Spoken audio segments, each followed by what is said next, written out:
অনুপ্রেরণীয় শিক্ষণীয় একটি গল্প। একটি শুকনো জমির মাঝখানে শতাধিক বছরের পুরানো একটি বড় গাছ ছিল।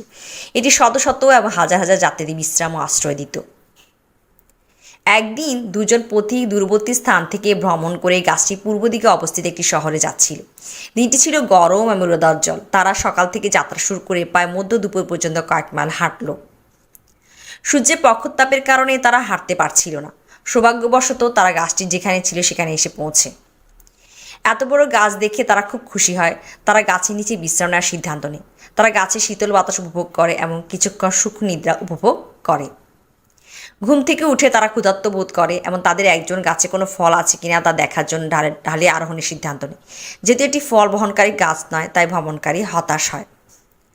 ক্ষুধার জ্বালায় সেই গাছটিকে অভিশাপ দিতে থাকে, এই বলে যে এটি একটি অকেজো গাছ এবং এতে আমাদের খাওয়ানোর মতো কিছুই নেই, এমনকি একটি ফল, এমনকি বাদামও নেই। অন্য পথিক তাকে শান্ত থাকতে বললেন, তবে পথিক ক্ষুধার কারণে রাগান্বিত হয়ে গাছটিকে অভিশাপ দিতে থাকে।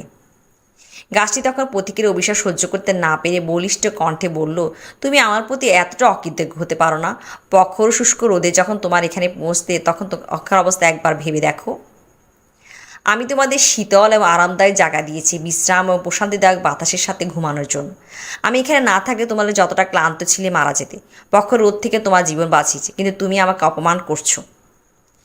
পথিক তার ভুল বুঝতে পেরে গাছের কাছে ক্ষমা চাইল।